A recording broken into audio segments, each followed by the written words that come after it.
तो दोस्तों रिसेंट में भूटान फुटबॉल टीम के कैप्टन नीमा वांगडी की तरफ से एक बड़ा ही कंट्रोवर्शियल सा स्टेटमेंट सामने आया है, जहां पर उन्होंने ये बोला कि अभी करंट में अगर साउथ एशियन फुटबॉल में कोई बेस्ट टीम है तो वो बांग्लादेश की फुटबॉल टीम है। और इस स्टेटमेंट के ऊपर ना अब हर फैंस की तरफ से अलग अलग रिएक्शन आ रहे हैं। इंडियन फुटबॉल के फैंस अलग रिएक्ट कर रहे हैं, बांग्लादेश के फुटबॉल फैंस अलग रिएक्ट कर रहे हैं। लेकिन एक्चुअल में जो ये स्टेटमेंट है ना, इसके पीछे की रियलिटी क्या है? क्योंकि अब चाहे हम इंडिया हो गए, बांग्लादेश हो गई या फिर नेपाल हो गई, क्या हमें सिर्फ साउथ एशियन में ही बेस्ट बनना है? क्या सिर्फ यही मोटिव है हमारा, या फिर हमें एक्चुअल में बेस्ट बनना है? तो अब चाहे इंडिया के फुटबॉल फैंस हो या फिर बांग्लादेश के फुटबॉल फैंस हो, भाई एंड तक ना बने रहना। मैं इन्हीं चीजों के ऊपर ना डिटेल में बात करने वाला हूं, एक एक कंपैरिजन के साथ रियलिस्टिक चीजों के ऊपर बात करने वाला हूं।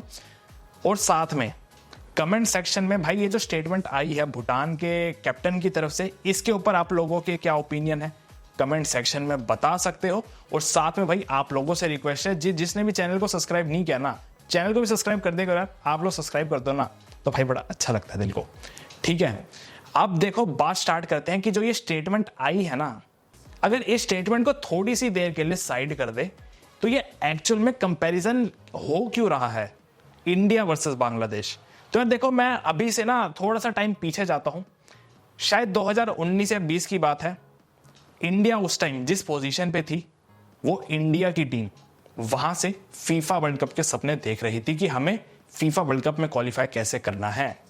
और अब 2025 में ऐसी क्या बात हो गई भाई कि साउथ एशिया में भी आपको बेस्ट नहीं माना जा रहा है। तो देखो, सबसे पहले अगर मैं इंडिया और बांग्लादेश के पिछले 5 मैचों के ऊपर नजर डालूं ना, जो 2019-20 से अभी तक चलते हुए आए हैं, तो पिछले 5 मैचों में इंडिया ने सिर्फ 1 मैच जीता है और 4 मैच ड्रॉ हुए हैं।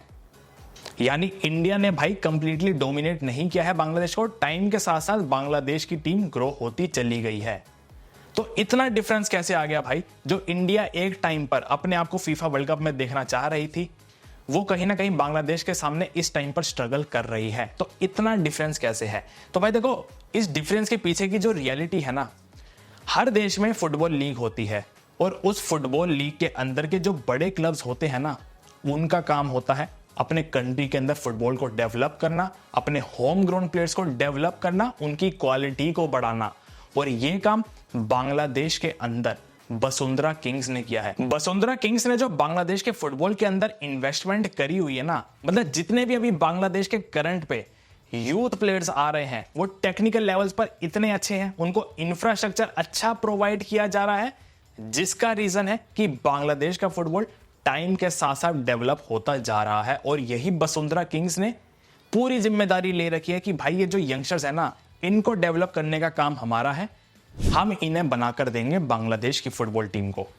और यही वसुंधरा किंग के करने से बांग्लादेश की नेशनल टीम को कहीं ना कहीं काफी ज्यादा फायदा हो रहा है, जिसका रीजन था कि बांग्लादेश और इंडिया के बीच जो मैच हुआ था अभी रिसेंट में एशियन क्वालिफायर, वहां पर कितने सारे यंग प्लेयर थे जो बांग्लादेश की टीम में हमें खेलते हुए नजर आए। 18 साल के प्लेयर थे, 19 साल के प्लेयर थे, 20 साल के प्लेयर थे। चंदन रॉय उनमें से एक प्लेयर थे 18 साल के, जो इंडिया के सामने खेले। क्यों? क्योंकि वसुंधरा किंग्स ने उन्हें डेवलप किया। और जब बात आ जाती है इंडिया की लीग की और इंडिया के क्लब्स की, तो सबकी नजरें जाती है भाई इंडिया की लीग में बड़े क्लब्स के ऊपर। अब चाहे मोहन बगान हो गई, चाहे ईस्ट बंगाल हो गई, चाहे केरला ब्लास्टर्स होगी, चाहे मुंबई सिटी हो गई, इनके ऊपर नजर जाती है कि इनका काम है भाई प्लेयर्स को डेवलप करना, गेम टाइम देना, ताकि इंडिया के फुटबॉल को भी बढ़ावा मिलता रहे। लेकिन क्या एक्चुअल में इन्होंने वो काम किया जो उधर वसुंधरा किंग्स कर रही है? नहीं किया भाई। अगर तुम एक्चुअल में सोचने बैठोगे ना कि पिछले 3 साल में ये जितने भी बड़े क्लब्स हैं, इन्होंने कितने प्लेयर हमारी नेशनल टीम के लिए डेवलप करे हैं, तो शायद तुम 3 प्लेयर के नाम भी नहीं ले पाओगे। सिर्फ पंजाब एफसी की टीम को साइड हटा दे, जो एक्चुअल में यूथ डेवलप कर रही है तगड़े लेवल पर, सिर्फ पंजाब एफसी को साइड हटा दे, तो उसके अलावा मुझे नहीं लगता है भाई कोई और क्लब एक्चुअल में वो काम कर रहा है। अब जाके धीरे धीरे इन बड़े क्लब्स ने अपनी एकेडमीज बनाना स्टार्ट करी है। जैसे जमशेदपुर की टाटा एकेडमी है जो अब सही काम कर रही है, नॉर्थ ईस्ट यूनाइटेड ने वो काम करना स्टार्ट किया। लेकिन एक्चुअल में जो ये बड़े क्लब्स हैं, सोचो यार, पंजाब एफसी एक ऐसा क्लब है जिनके पास बजट ठीक है, लेकिन जब आप मोहन बगान की तरफ देखते हो, आप ईस्ट बंगाल की तरफ देखते हो, आप केरला की तरफ देखते हो, आप मुंबई सिटी की तरफ देखते हो, तो इनके पास बजट इतना ज्यादा है ना, तो यार आपकी ना फिर उम्मीदें भी इनसे ही होती हैं कि भाई तुम अगर डेवलप नहीं करोगे तो फिर कौन करेगा। और इन्होंने एक्चुअल में कितने प्लेयर बना के दिए हैं। प्लेयर बनाना दूर की बात है, क्या हमारी नेशनल टीम में इतने भी गट्स नहीं है कि किसी यंग प्लेयर को वो नेशनल टीम में खिला सके प्लेइंग 11 के अंदर। बांग्लादेश में चंदन रॉय खेल रहा है, बांग्लादेश में जोनी खेल रहा है, जिनकी सिर्फ अभी 20 साल की एज है। इंडिया की टीम ने कब किया ऐसा? हमारे पास कोरो सिंह एक ऐसा प्लेयर है जो राइट विंग पे मनवीर सिंह को किसी भी दिन पर रिप्लेस कर सकता है, लेकिन क्या हमने खिलाया? हमने बिल्कुल भी नहीं खिलाया। हमारे पास कितने यंगस्टर ऐसे हैं जो टेक्निकल लेवल पर कितने हाई क्वालिटी के प्लेयर्स हैं, क्या हमने उन्हें नेशनल टीम में खिलाया? हमने बिल्कुल भी नहीं खिलाया। और इसके सबसे बड़ा रीजन ये है कि उधर वसुंधरा किंग्स ने प्लेयर्स की डेवलपमेंट के ऊपर ध्यान दिया, बांग्लादेश के फुटबॉल को बढ़ाने के ऊपर ध्यान दिया। और यहां क्या हुआ, यहां हमने लीग तो बनाई, हमने सोचा कि प्लेयर्स डेवलप होंगे, लेकिन एक्चुअल में जहां हमें प्लेयर्स डेवलप करने थे हमने उसको साइड करके इस लीग को एक मनी मेकिंग लीग बना दिया, जहां पर हर क्लब इस उम्मीद में है कि बस किसी तरह प्लेयर साइन कर लो भाई, अब चाहे हम उसके लिए कितना भी पैसा दे देंगे, बस हमें प्लेयर साइन करने से मतलब है। तो जहां पर हमें अपने प्लेयर्स डेवलप करने थे, बड़े क्लब से उम्मीद थी कि वो नेशनल टीम्स के लिए प्लेयर बनाकर देगी, उन्हें डेवलप करेगी, उन्हें गेम टाइम देगी। तो गेम टाइम तो दूर की बात है, सिर्फ उन्हें पैसा दिया जा रहा है और बस उन्हें रखा जा रहा है बेंच के ऊपर। ये एक्चुअल में इंडिया के क्लब्स कर रहे हैं। इस लीग को उन्होंने मनी मेकिंग लीग बनाया, जहां पर सिर्फ वो अपने जीतने के ऊपर ध्यान दे रहे हैं बजाय एक्चुअल में प्लेयर्स को डेवलप करने के। और यही एक सबसे बड़ा रीजन है कि इंडिया का फुटबॉल पिछले कुछ रीसेंट टाइम में ग्रो हुआ ही नहीं है। और उधर दूसरी तरफ नेपाल ग्रो कर रहा है, बांग्लादेश ग्रो कर रहा है, थाईलैंड ग्रो कर रहा है, इंडोनेशिया ग्रो कर रहा है, वियतनाम ग्रो कर रहा है। क्यों कर रहा है? क्योंकि इनकी लीग में एक्चुअल में प्लेयर्स की डेवलपमेंट के ऊपर ध्यान दिया जा रहा है, इनके जो यूथ प्लेयर्स हैं उनके ऊपर ध्यान दिया जा रहा है। लेकिन क्या सेम काम इंडिया में किया जा रहा है? पंजाब एफसी के अलावा कोई भी नहीं कर रहा है। पंजाब एफसी ने जितने प्लेयर बनाए ना, सिर्फ एक उसी टीम में दम है कि वो अंडर 19 के प्लेयर्स खिला रही है, किपगेन को खिला रही है, परमवीर को खिला रही है, मोहम्मद सुहेल को खिला रही है, अंडर 19 के कैप्टन मोहम्मद शमी को खिला रही है। उसके अलावा और कौन है भाई क्लब ऐसा जहां पर आपने देखा किसी प्लेयर को स्टार्टिंग 11 में? कोई भी नहीं होगा। और उधर बांग्लादेश के लिए वसुंधरा किंग जो काम कर रहा है, वही उसका रिजल्ट है कि बांग्लादेश की यूथ टीम भी टाइम के साथ साथ बेटर होती जा रही है। और सीनियर टीम में जब ये फॉरेन प्लेयर्स आए हैं, हमजा चौधरी आए हैं, उसका इंपैक्ट तो साफ साफ दिख रहा है। इंडिया की टीम को ड्रॉ पर रोका, भूटान को हराया, और कहीं ना कहीं ये बांग्लादेश की टीम जो टाइम के साथ ग्रो होती जा रही है। तो भाई मे बी अगले आने वाले कुछ टाइम के अंदर हम इन्हें शायद से साउथ एशिया में अच्छा खासा डोमिनेट करता हुआ देख सकते हैं। और अगर उसके पीछे का कोई सबसे बड़ा रीजन होगा, वो वसुंधरा किंग्स होगी, जो एक्चुअल में वहां पर प्लेयर्स को ग्रो करने के लिए लगी हुई है। लेकिन अब देखो, अगर एक और मजेदार सेगमेंट के ऊपर बात करूं ना, तो इसमें ना इंडिया के फुटबॉल फैन और बांग्लादेश के फुटबॉल फैन दोनों को ही मजा आने वाला है। क्योंकि एक्चुअल में ये कहीं ना कहीं हमें हमारी कंट्री के अंदर के फुटबॉल की रियलिटी बताते हैं भाई। देखो ठीक है, डेवलपमेंट होना अपनी जगह है, लेकिन ये जो मार्केट चल रही है ना, इसको अगर थोड़ा सा आप ध्यान से देखोगे, बाकी कंट्रीज से कंपेयर करके देखोगे, तो आपको लगेगा भाई हम कर क्या रहे हैं। फॉर एन एग्जाम्पल, अभी जो इंडिया का थाईलैंड के साथ मैच हुआ, वहां पर एक प्लेयर था बेन डेविस, जिसकी करंट मार्केट वैल्यू 2.4 करोड़ है। अब बेन डेविस को जिसने देखा होगा, सबको पता होगा कि उसका टेक्निकल लेवल कितना हाई था, बॉल के ऊपर उसका कंट्रोल किस लेवल का था कि भाई पूरे इंडिया की डिफेंस लाइन को उसने नचाकर रख दिया था। ये क्वालिटी थी उस प्लेयर की और उसकी मार्केट वैल्यू थी 2.4 करोड़। अब आ जाते हैं अपनी इंडिया के प्लेयर्स के ऊपर। लिस्टन कोलासो की मार्केट वैल्यू 2.6 करोड़, जो बेंजामिन डेविस से ज्यादा है। मनवीर सिंह, जिनको भाई शायद बॉल कंट्रोल में भी आता ही नहीं है, 2.8 करोड़ की मार्केट वैल्यू, बेंजामिन डेविस से कहीं ज्यादा। और बॉल कंट्रोल किसका अच्छा है, टेक्निकल लेवल किसका अच्छा है, वो आपके सामने है भाई। लिस्टन कोलासो से 1-on-1 चांस नहीं स्कोर हुए, लालिंगजोला चांगते से 1-on-1 चांस स्कोर नहीं हुए। तो एक्चुअल में इनकी मार्केट वैल्यू इतनी बड़ा कौन रहा है। सेम प्लेयर उधर से थाईलैंड का वोंगरोन जापान की टॉप टायर लीग में खेल रहा है, सिर्फ 2.4 करोड़ की मार्केट वैल्यू के साथ। और ये हमारे लिस्टन कोलासो, मनवीर सिंह, 2.6 करोड़ की मार्केट वैल्यू, 2.8 करोड़ की मार्केट वैल्यू। क्या इनके अंदर दम है जापान की टॉप टायर लीग में जाके खेलने का?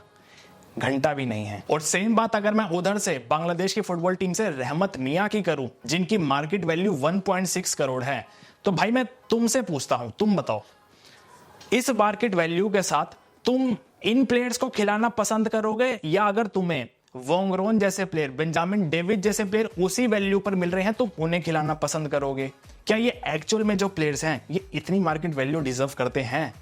बिल्कुल भी नहीं करते हैं भाई। इनकी एक्चुअल में जो वैल्यू है ना, अगर ये कहीं यूरोप में जाकर ट्राई करेंगे ना, तो शायद से मुश्किल से ही इनको 3rd टायर लीग में खिलाया जाएगा या 4th टायर लीग में, क्योंकि एक्चुअल में इनका लेवल ही वही है। लेकिन बात यह आ जाती है कि अब चाहे इंडिया के प्लेयर्स हो गए, चाहे बांग्लादेश के प्लेयर्स हो गए, इनकी वैल्यू इतनी बढ़ाई क्यों गई है?